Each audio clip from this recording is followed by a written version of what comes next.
Happy hour of Code Week, teachers. This week, our sponsor is a new tool, Metaverse. I'm using this tool in my classroom for my students to program in augmented reality and also to do augmented reality breakout boxes. Stay tuned at the end of the show to learn more about this free tool. Hello, remarkable teachers. We're counting down the top 15 episodes of the 10-Minute Teacher for 2017. Today is Monday, December 11th, and episode number 15 for the year out of 205 episodes. 5 ways to help at-risk children succeed with Basil Marin. The 10-Minute Teacher Podcast with Vicki Davis. Every weekday, you'll learn powerful, practical ways to be a more remarkable teacher today. Today, we're talking with Basil Marin about 5 ways to help at-risk children succeed. What an important topic, Basil, and how do we start? When we look at the 5 ways to help at-risk kids, again, we must think about what is the best way to reach these kids. These children have been in many different, they grew up in different ways from you as a teacher, and they just need to know that you care. So I love the quote that students don't care how much you know till they know how much you care. And so for me, the 5 topics that I'd like to cover today, first starting off with belief. You have to believe in yourself. And then also understand that other people are going to believe in you as well. And that will push you towards your destiny. We have a saying in our family, you got to believe if you're going to receive. And, you know, if you look at Hattie's research, teacher expectations are right up there at the top of the list. Isn't it hard sometimes, though, to look at kids and adjust our belief about what we believe they can do? What are some things we should believe about them to help us adjust that attitude? So one of the first things is you have to understand that student's interest. So sitting down and having a conversation with them about, what do you want to be when you grow up? What are some of your challenges? What are some of your areas that you're really good at? And just kind of learning the student first. You have to know where they are before you can take them to where they need to be. And so just that belief and, okay, I also was a struggling learner as well. We can work together. And that's what really helped me in the classroom as a teacher is kind of bringing myself down from this pedestal and saying, hey, I'm on the same level as you. And I just want to help you get to where you need to be successful. So just having that belief and powerful, positive conversation. What's our second? All right. So the second is relationships. Relationships are key. And again, I think every educator should listen to the TED Talk by Dr. Rita Pierson. Relationships just help form everything in the school and positive school culture and moving things forward. I say this all the time on the podcast, so all the listeners are probably tired of hearing it, but you got to relate before you can educate, don't you?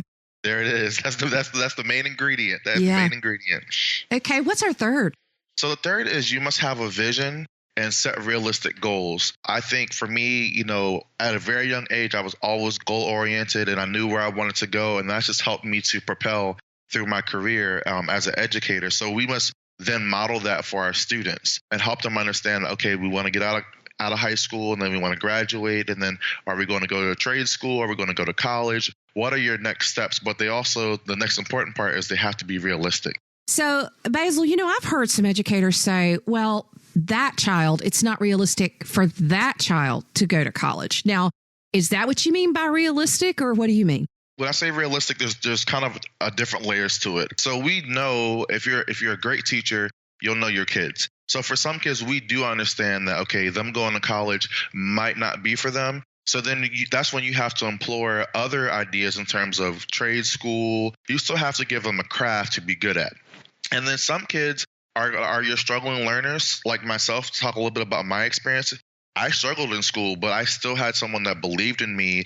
And my goal was to go to college. I was a little hesitant, but they believed in me and they helped me to get that extra cushion to get to college. So you still have to go back to that first initial thing I talked about. Belief, and you have to believe in the kids and tell them you can do it. The supports are here. We can get you what you need. So it can go both ways. Okay. What's our fourth? The fourth one is professional development. I think it is very key to always be in a position of growth, always wanting to better yourself. So you can do that by reading books. And I have 3 good books that I've read, From Good to Great, from Jim Collins, Start with the Why from Simon Sinek, and Mindset by Dr. Carol Dweck. And those books, those will help you as an educator to take your skills to the next level. Also going back to school, earning a higher degree, or listening to podcasts like this to just help you to understand and formulate your sense of what it takes to be a good educator. Yes. And all professional development is personal. I mean, my strategy is innovate like a turtle 2 to 3 times a week. I take 15 minutes and learn something new. And a lot of times it is through podcasts because I'm really, really busy. But we have to decide we're going to do that. We can't wait for somebody to schedule our PD for us. Okay. What's the fifth? The fifth one is find a solid mentor. And I think this is another one of those key things that really helped me to achieve my success at such a young age. Is that you want to find someone who is where you want to be and just glean and take from them as much as you can. Just be around them, go to conferences with them, sit down and have personal conversation, either informal or formal, and just kind of pick their brain about how did they get to where they were. And if it's a great mentor, they want to teach you everything they can to help you to get to where you need to be. Yeah, and the old saying goes, don't wait for somebody to take you under their wing. Find somebody amazing and climb up under it yourself. There it is. There it is. All of these things are about helping at-risk kids. But what about the challenges emotionally on a teacher? Because, hurting people hurt people. And sometimes it can be emotionally challenging for a teacher to work with kids who are at risk. Right. So again, part of that goes back to that personal development. So listening to podcasts like this will give you certain strategies to help these at-risk students. And again, I think it all comes back to you have to start with your why as an educator. Why did you get into education in the first place? And the thing is for student achievement, student development.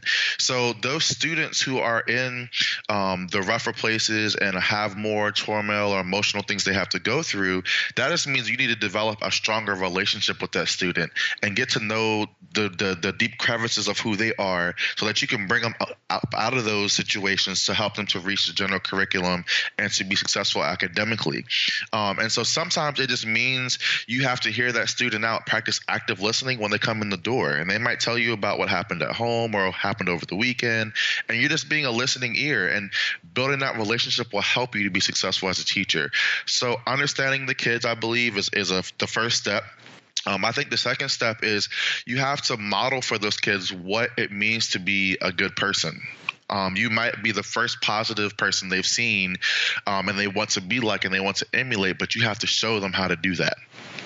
And then I think, again, going back to that belief and saying this is where you started from, this is where your mom and dad, have come from, but you can pull yourself out of that and change your trajectory, change your future. But as we talked about earlier in the podcast, that's up to you. And you have to want to be that agent of change for yourself. But I'm here to help you as your teacher and as an educator in this room. Okay, Basil, as we finish up, you say something in your work. Failure is not a dead end. Give us a 30-second pep talk as teachers about how failure can't be a dead end for us or our students. Yeah, so I think failure is just an opportunity to look at the situation again and do it again more brilliantly. And so as educators, we have to understand that it is our job to reach all of our students in the classroom. So if a student is not getting what you're teaching, again, you need to think about a different way to reteach that lesson, a different way to get it to the students. So I want you all to understand that I am a product of a great teacher understanding that I needed the extra support and help, and they were able to help me to understand that, we'll get this a different way. You're not slow, you're not dumb. I just need to teach you to where you are. So I want all educators to understand that all students are reachable. It takes time, patience, and relationships.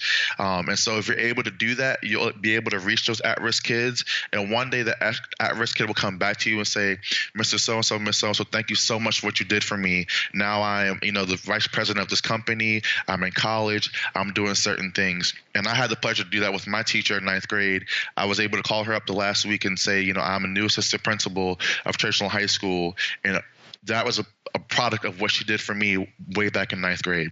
I love it that you went back and you thanked her. And that is remarkable. I think we as teachers need to go back and thank our previous teachers. I was actually just mentioned in Georgia Tech magazine talking about my favorite professor who's now in his 90s, just having that relationship and going back and saying, thank you for what you did. Because that's the kind of currency that we need to pay each other as teachers, because we are transformed when we have amazing teachers and we transform kids every day. And that's what we do. Again, that should be our mission and vision. And again, students are going to come to you and say, I can't do this. And as an educator, it is your job to say, hey, let's remove that apostrophe. Let's move that T and make it I can. And that's what you do as an educator. You help the student in a different way and have belief in them and let them know that anything is possible through hard work and determination.